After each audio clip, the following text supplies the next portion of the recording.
I have been asked many times how I knew. My mother's court asks it carefully, as if the question itself might break something. My cousins ask it directly, the way Vithrani cousins do, over the long table at mid-season gatherings when the wine has been poured twice and the formal hours are behind us. The women of my mother's household, the ones who remember what I looked like when I came down off that mountain, they don't ask at all. They watched it happen. They understand that some things are not decided in a moment but have been settling, the way stone settles into a canyon floor, slow and without announcement, until one morning you notice the canyon is a different shape than it was and has been for some time. I knew on the third morning in the survey hut, when Davin Saul woke before dawn to check the weather reader and then, without being asked, came back to my side of the room and tucked the second thermal layer around my feet because he had noticed in the night that I pulled my legs up in my sleep.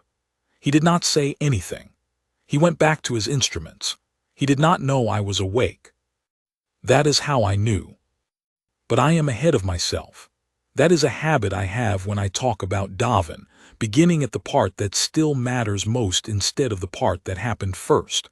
My mother says it is a personality fault.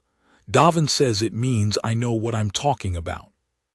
They are both right, which is a condition that describes most of their relationship, and has made the 11 years since the mountain considerably more interesting than I expected my life to be. Let me begin where it actually began. I was 9 years old, or the Vithrani equivalent of it, which maps to approximately 9 by human biological reckoning, and 11 by the compact's legal age calculation, which is a discrepancy that has caused more administrative difficulty than I will describe here. I was traveling with my mother's household escort across the Veth Corridor mountain range, the high route, which the house had used for generations because it was fast and it was private and it was, we believed, known only to the house's own surveyors and the compact's route maintenance teams. We were wrong about that last part. The convoy was 8 vehicles. I was in the 4th vehicle because my mother was not with us. She had taken the Southern Passage on diplomatic business, and we were to meet her at the house seat in 3 days.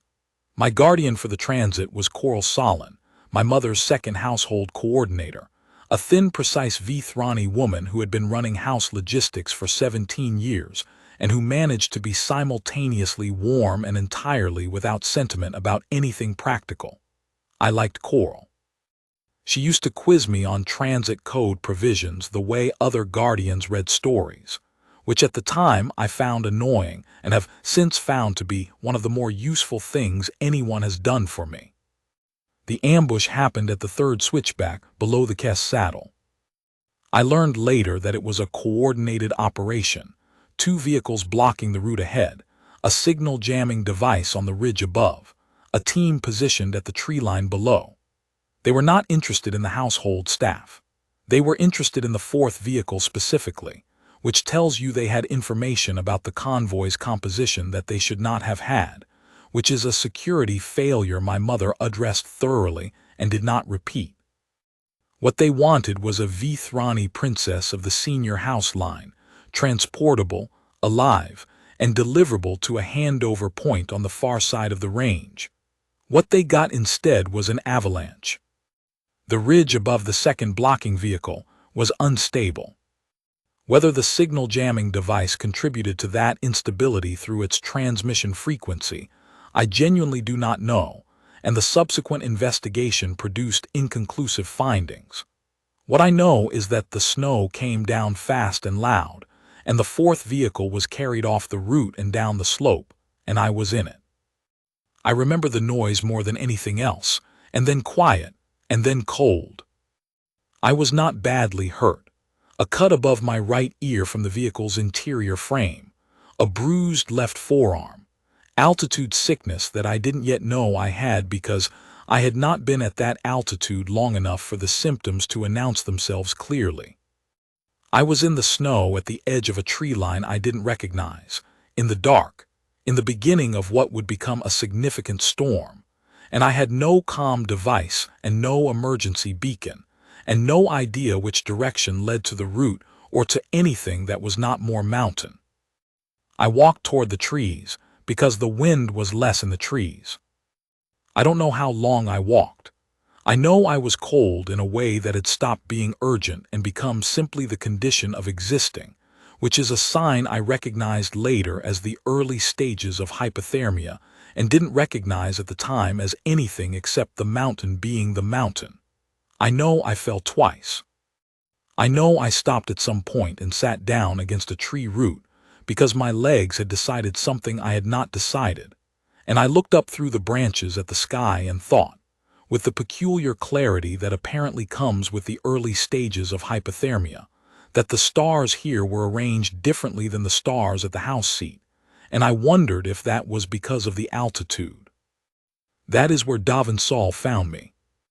He was on his return leg, 6 weeks of high-altitude route survey for the Compact's Mountain Transit Maintenance Division, alone, his equipment packed on his back and his weather reader clipped to his chest strap. He was descending to the lower relay post before the storm closed the route, moving fast but not carelessly, and he nearly walked past me because I was very small and the tree root was large and the dark was deep.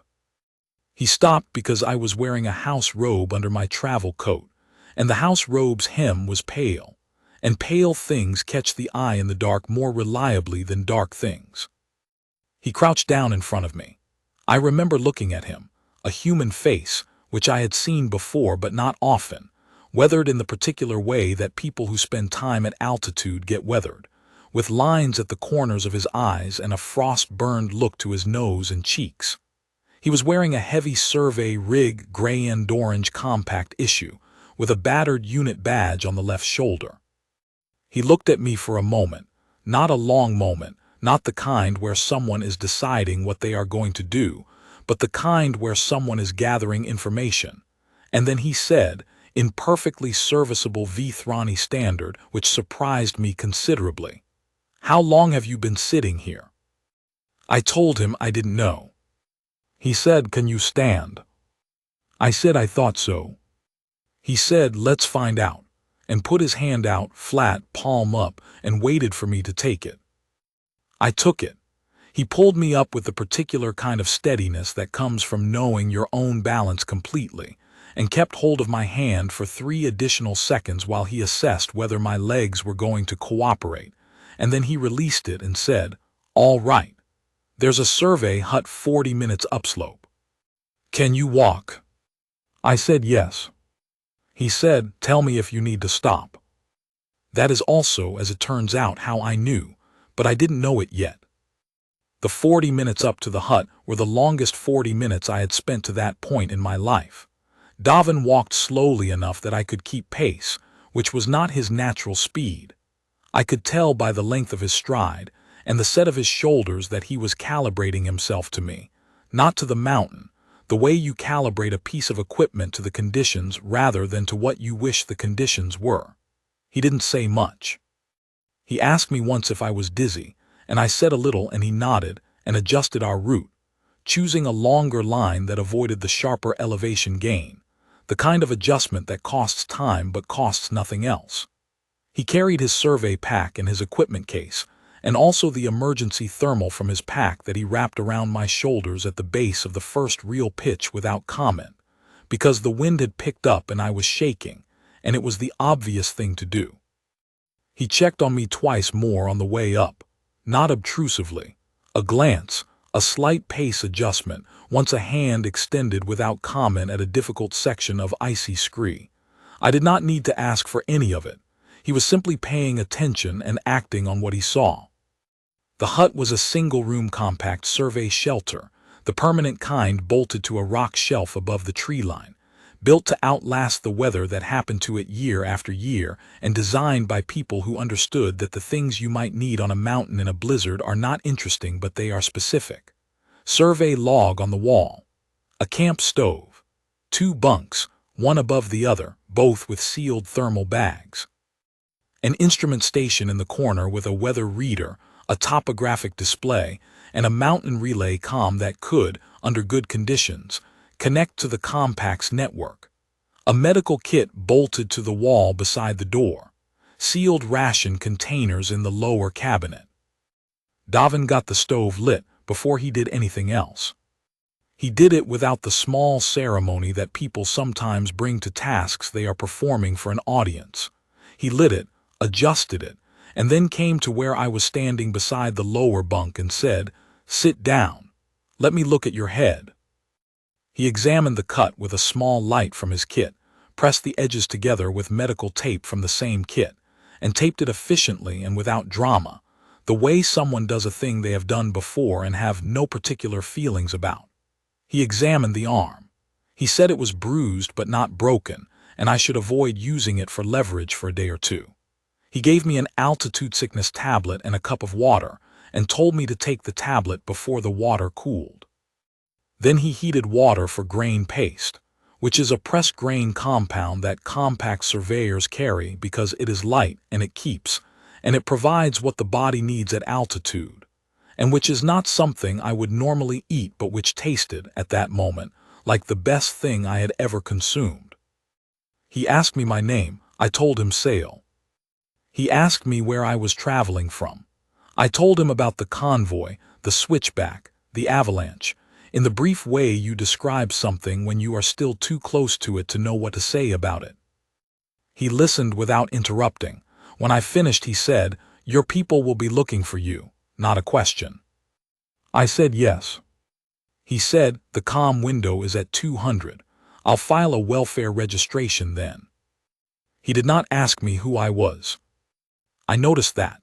Not the way you notice something that unsettles you, but the way you notice something that makes sense in a way you haven't had words for yet. Later I would ask him why, and he said he figured if I wanted him to know, I would tell him, and if I didn't want him to know, it wasn't his business, and either way I was cold and sitting in a survey hut, and both of those facts would be true regardless of my name or my house affiliation. He said this with the equanimity of someone who had genuinely not found the question worth much attention, which is either very simple or very wise, and in Davin's case has always been both at once. He filed the welfare notification that first night. I was asleep when he did it.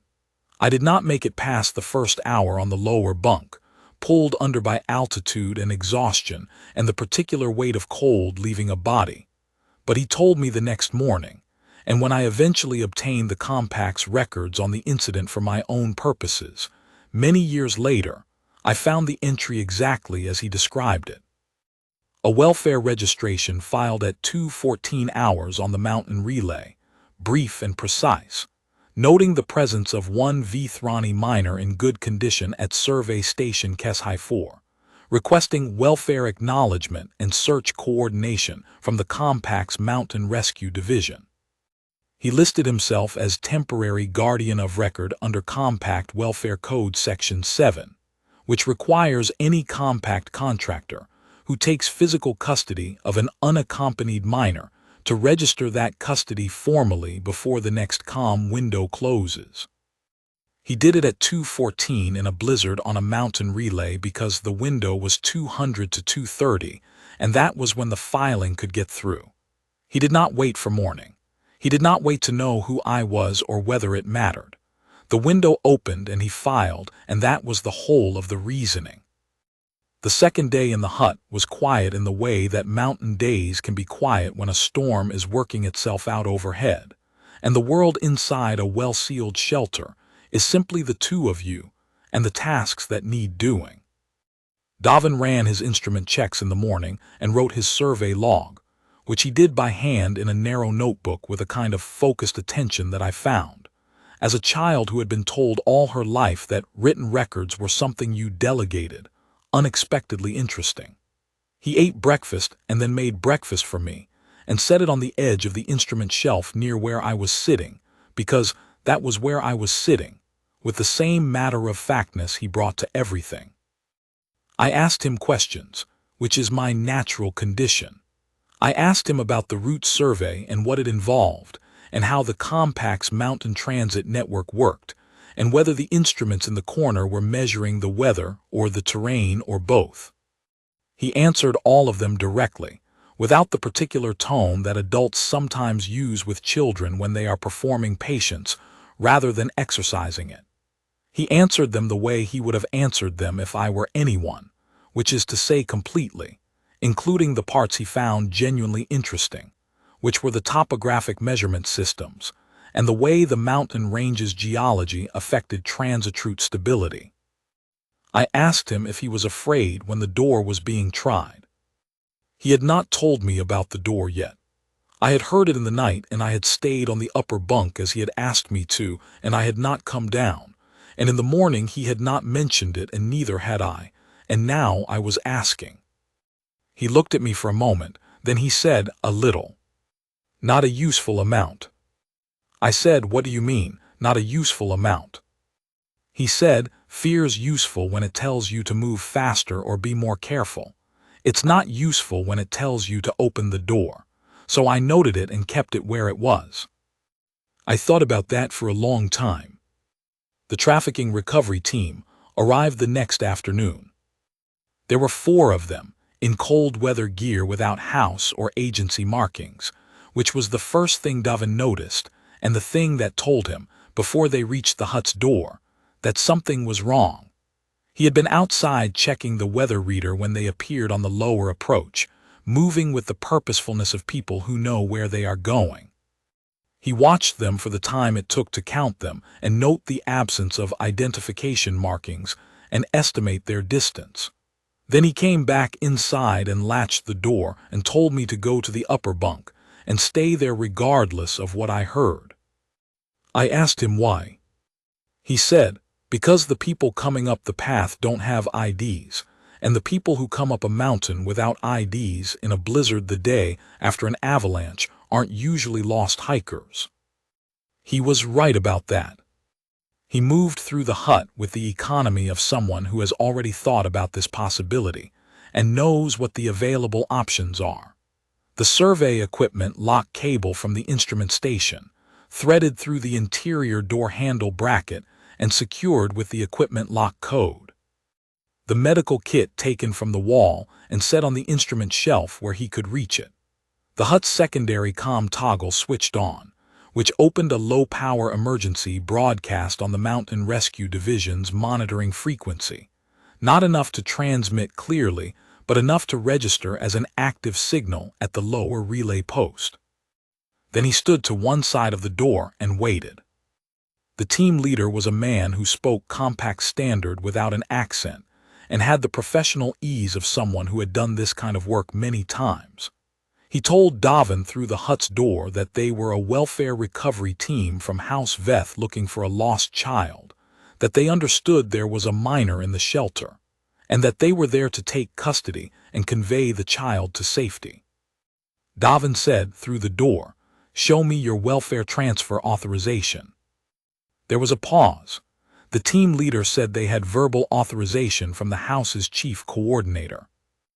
Davin said that he had filed the child's welfare registration with the Compact's Mountain Rescue Division at 2:14 the previous night under Section 7 of the Welfare Code, and that Section 7, Subsection 3, required any transfer of custody from a registered Compact guardian of record to a third party to be accompanied by a written authorization co-signed by the Compact's regional welfare officer and a current member of the relevant house's administrative staff, and that he would be glad to transfer custody the moment they produced such a document.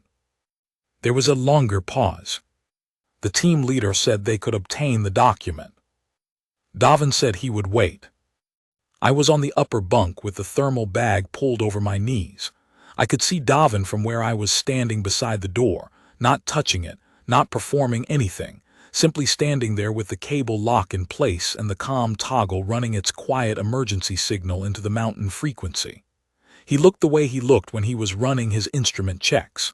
Attentive, occupied, not afraid or not afraid in a useful amount. They did not obtain the document. What they did instead that evening was try the door.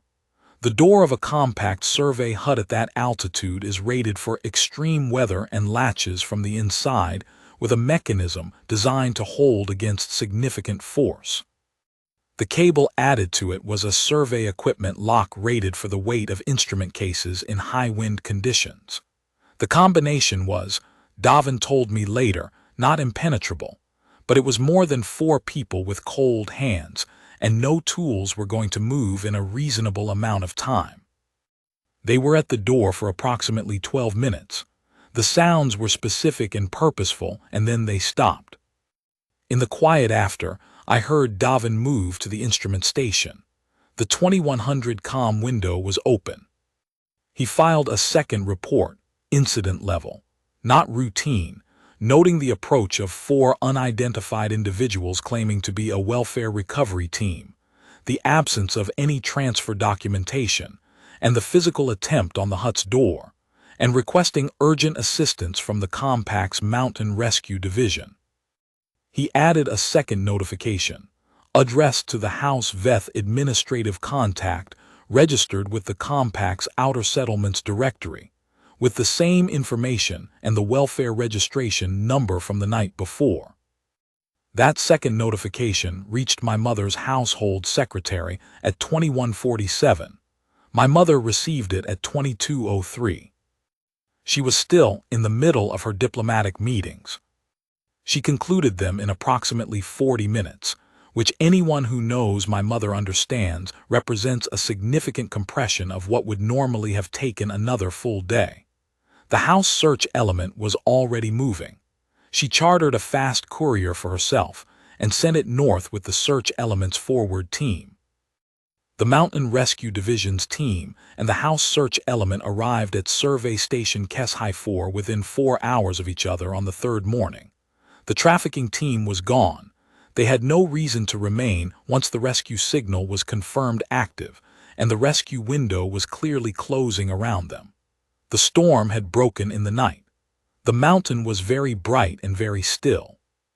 I remember coming out of the hut into that brightness, squinting against the light that bounced off the snow at an intensity the trees had been screening, and seeing 2 different groups of people converging on the shelf from 2 different directions.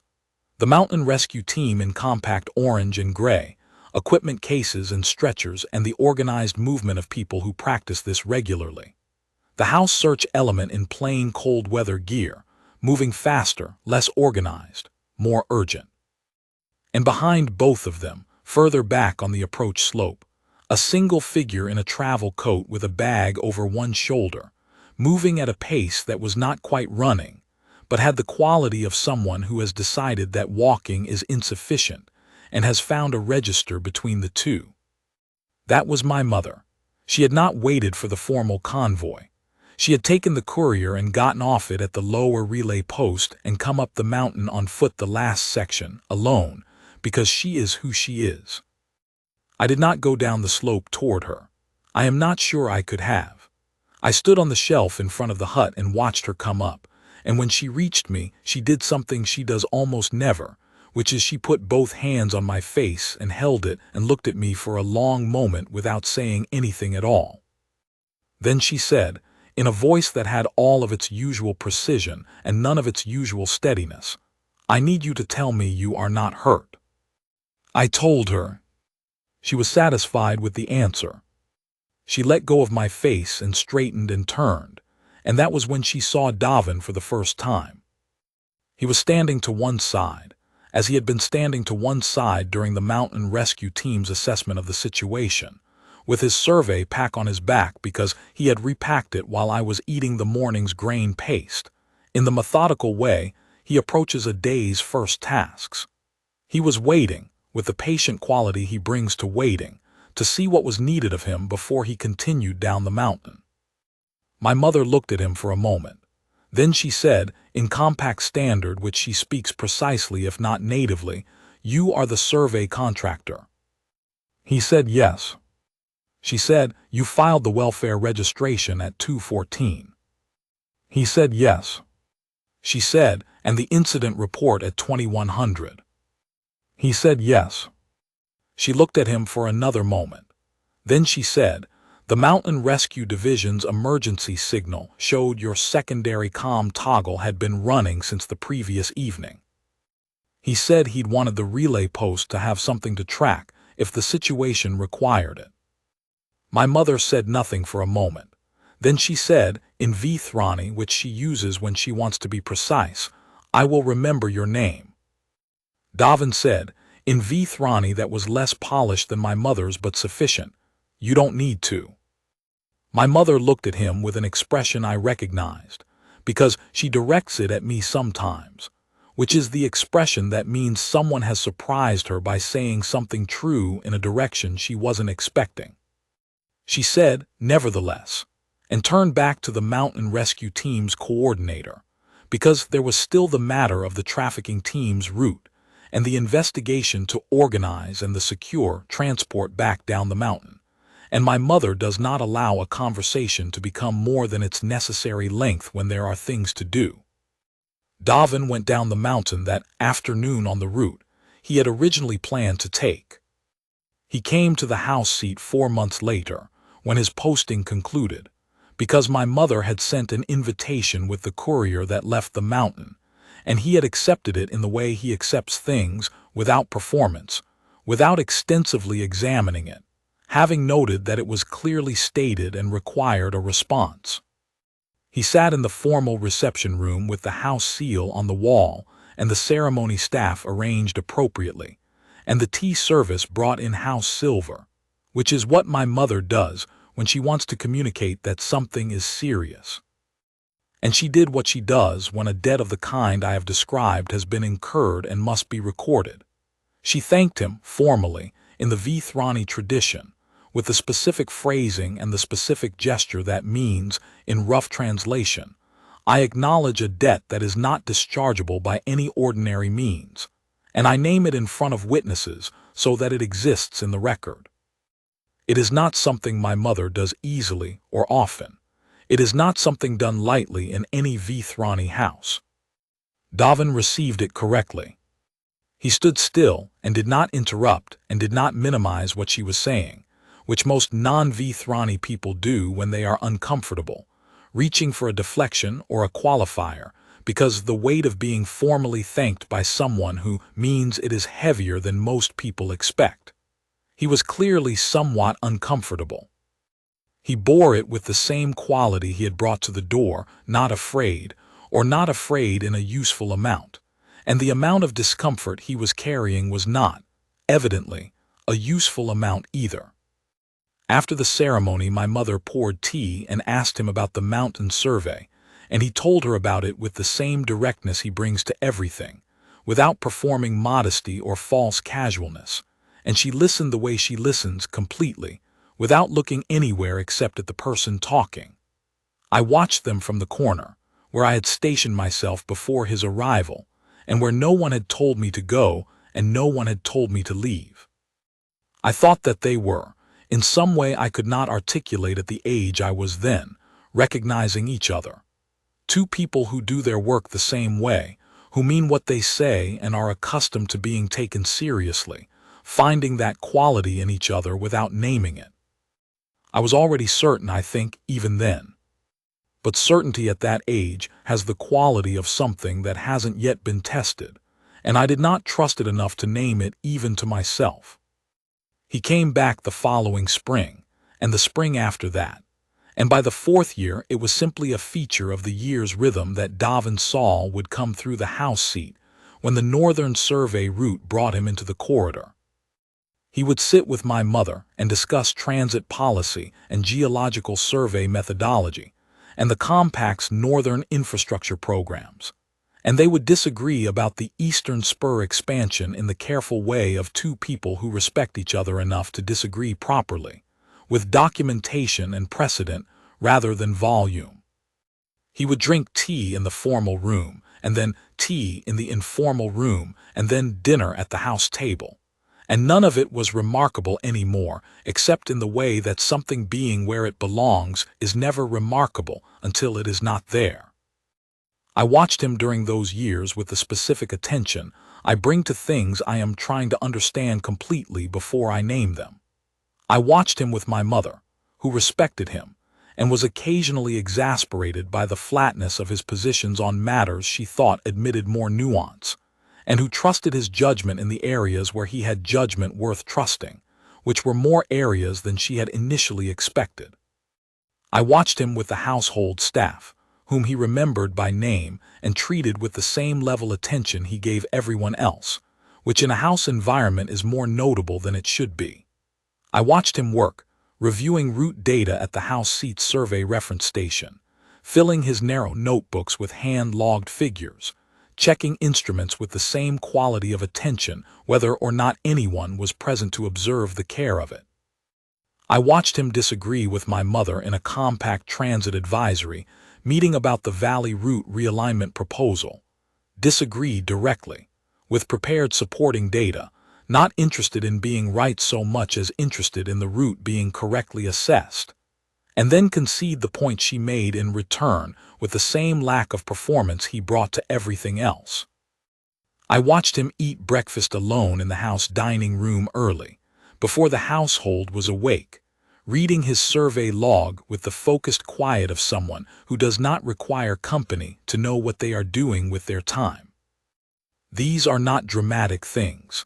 They are not the things you would put in a story about what happened on a mountain, but they are the things I was watching, and they told me what I needed to know. I was 17, by the compact's reckoning when I told him. Not in the form of a question.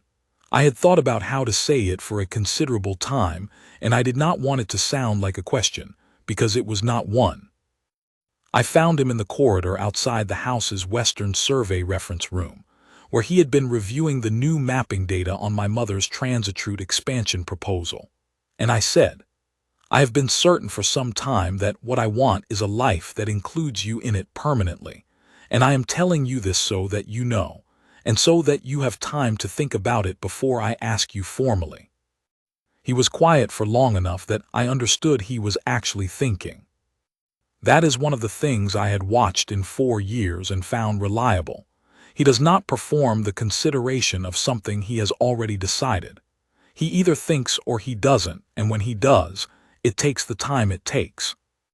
Then he said, "How long have you been certain?" I told him. He said, "That's a long time to be certain about something without saying it." I said I had needed to know whether the certainty was mine. He looked at me with the expression I knew by then, attentiveness and assessment, the same expression he'd turned on the mountain weather reader every morning before deciding what the day would need, and then he said, "Is it?" I said yes. He said, "Then I'll think about it." He came back 6 weeks later and said he had thought about it and yes. My mother's response to this was organized, which is the only response she is capable of. She had opinions and she expressed them precisely. Her opinions were that the appropriate procedure for a formal bonding between a Vithrani houseline daughter and a non-Vithrani partner involved a compact legal review, a house acknowledgement ceremony, ceremony staff briefings for all involved parties, and a formal honor sequence for the partner conducted before the bonding itself. The house's way of recording in the permanent ceremonial register that the debt named 4 years earlier had been received, acknowledged in full, and settled by the bond being formed. Davin said the legal review sounded reasonable, and the rest of it he would leave to us. My mother looked at him for a moment and then said, "That is not how the ceremony works." He said, "How does the ceremony work?" She told him, in considerable detail, with the patience she reserves for things she has decided must be understood and retained, and which she does not repeat. He listened without interrupting. When she finished, he said, "All right, just that. Not reluctant, not performatively agreeable, just the honest yes of someone who has heard what is required and has decided it is reasonable." My mother looked at him with the expression I had seen her give very few people in my lifetime, which is the expression she gets when someone has surprised her in a way she finds genuinely worthwhile. Then she called the ceremony coordinator and got on with it. That was 3 weeks ago. I am telling you all of this from the morning of the bonding ceremony itself, which begins in 4 hours. I am in the eastern preparation room with the full sunrise coming through the high windows and the ceremony coordinator managing the day's schedule with the focused efficiency of 16 years of managing schedules for my mother. Davin is in the Western preparation suite. I know because I can hear, distantly, the particular quality of silence that happens when Davin is being fitted for formal clothing, and is keeping his opinions to himself out of respect for the people doing the fitting, which is not his natural condition and costs him something, and which he is doing because my mother explained the ceremony and he said all right. I have been thinking about the mountain, not the avalanche, which is a set of facts I have examined from enough angles that it no longer has the capacity to arrive without warning. Not the trafficking team at the door, which is a thing that happened and was handled and is now in the investigative record, and the criminal proceedings that followed, and the security adjustments that have kept it from being repeated.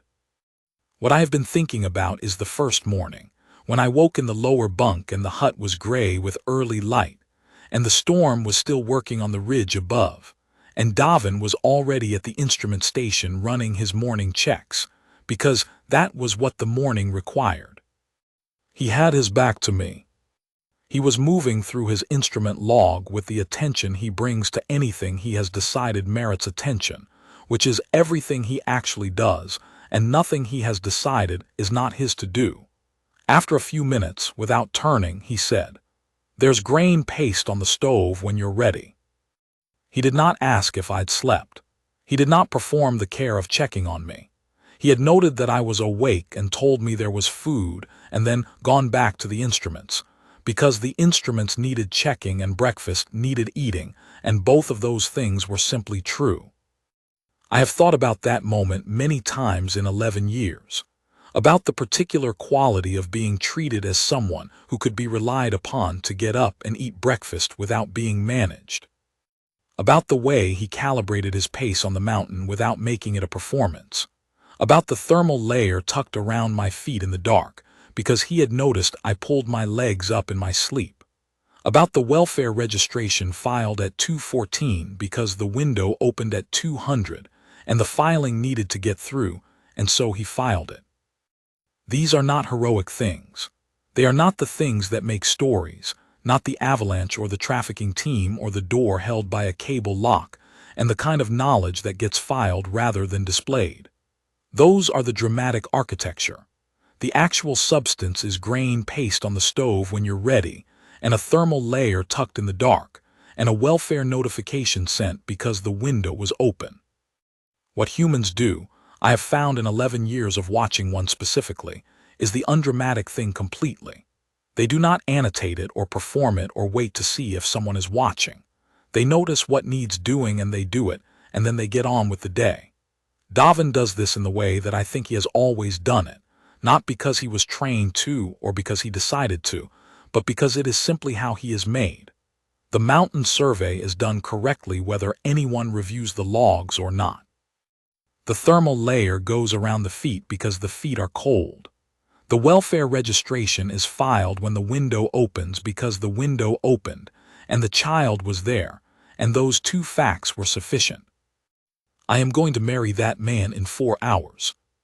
I want to be precise, for anyone who asks later, that I am not marrying the mountain or the story or the debt my mother named formally with the house seal on the wall.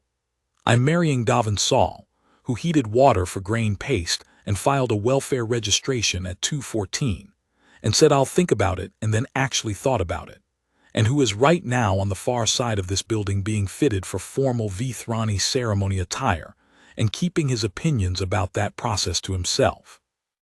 I am not marrying him because he saved me. He would be uncomfortable if I put it that way, and also it is not precise. What he did on the mountain was the thing he would have done for any small cold child in the snow, which he has said plainly on the one occasion I asked him about it directly, and I believe him, and I do not love him any less for it. In fact, I love him more for it, because it means the thing he did was not about me.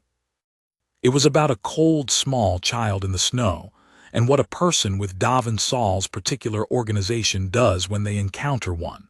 And the answer to that is, they heat water for grain paste, they file the welfare registration when the window opens, they thread the cable through the door bracket, and then they stand quietly to one side of the door and wait. I am marrying him because of the 11 years after. Because of a man who comes back when he says he will and disagrees when he disagrees and says, "I'll think about it," and then actually thinks about it. Because of every morning and 4 years of visits that he ate breakfast alone in the early quiet, because that is when he eats breakfast, without manufacturing company or apology. Because of the way he told my mother she didn't need to remember his name and meant it, not as a performance of humility, but as a genuine assessment that the remembering was not the point. Because of the notebooks filled with careful figures that nobody reviews but him. Because of a cable lock and a calm toggle and a welfare window at 2:14 and a mountain morning, and the stars arranged differently at altitude, and everything that followed from the fact that he did the obvious thing completely, without annotation, and then got on with his day. The ceremony this morning will begin in the formal hall. The ceremony staff will be arranged in the witness positions along both walls. The house seal will be on the wall behind the formal position. The ceremony register will be open on the record stand with the witness's pen beside it, and the compact's legal witness will be in the assigned seat at the left end of the register stand. My mother will be at the front of the hall in the house attire she has worn 4 times in 30 years. Not the diplomatic attire, not the administrative attire, not the daily house attire, but the formal ceremonial attire with the full house marks, the one that means this is a thing being made permanent in front of witnesses. She will speak the honor sequence, the formal Vithrani record, in the full ceremonial phrasing that has not changed in the house's recorded history, of a debt acknowledged years ago and now settled, named in the permanent register so that it cannot be unnamed, because in my house the things that matter are written down where they cannot be lost. Davin will stand in the center of the hall and receive it. He will be uncomfortable. He will bear it the way he bore the formal reception room 4 years ago, and the conversation with my mother last week, and the ceremony staff briefing the week before that, with the honest acknowledgement that this is what the ceremony requires, and he said all right, and so all right is what he will do. He will not minimize it or deflect it or reach for a qualifier. He will stand still in the center of the formal hall with the house seal at his back and my mother's household, arranged in the witness positions, and the register open on the record stand. And he will let my mother say what she is going to say and record it as it needs to be recorded.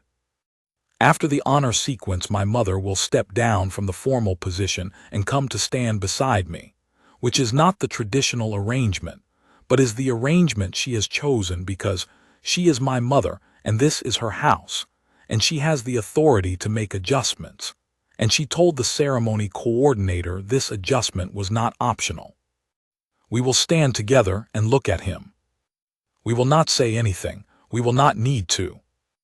Then the ceremony coordinator will move us into the bonding sequence, which I will not describe in detail because it is ours and private, except to say that what I will be thinking about, during the formal words and the house register entry, and the compact's legal record being made permanent in the witness, is the 3rd morning in the survey hut. The mountain was still. The storm had moved on in the night. The light coming through the hut's high window was the pale, clean light that comes after significant weather, when the sky has been cleared of everything that was obscuring it. Davin had already been up for an hour by the time I woke. The grain paste was on the stove. I got up and ate it, and then I went and stood beside him at the instrument station, and looked out through the high window at the mountain, which was white and enormous and absolutely indifferent to us in the way that mountains are indifferent to everything. And I said, "The stars here are arranged differently than at home." He looked up from his instrument log. He looked at the window for a moment. Then he said, "That's the altitude. The atmosphere is thinner. You're seeing more of what's actually there. I have been thinking about that for 11 years. He sees more of what is actually there. That is the thing I was trying to name at 17 when I said I have been certain for some time. That is the thing that is not the mountain or the story or the debt. He looks at the thing in front of him, the instrument log, the welfare registration window, the child in the snow, the altitude-adjusted star field, and he sees what is actually there, without the filter of what he expected to see or what would be convenient to see. And then he tells you plainly, because plainness is his nature, and because the thing itself is more interesting to him than any arrangement of it would be. In 4 hours I am going to stand in the formal hall of my mother's house and watch my mother bow her head before the man who is about to become my husband, and the register will record it, and the witness will confirm it, and the debt will be settled, and the bond will be made permanent in the way my house makes things permanent. And I will be thinking about grain paste on the stove when you're ready, and a thermal layer in the dark, and 214 on the mountain relay, and the stars arranged differently at altitude because the atmosphere is thinner, and you are seeing more of what is actually there. That is how I knew. That is how I have always known.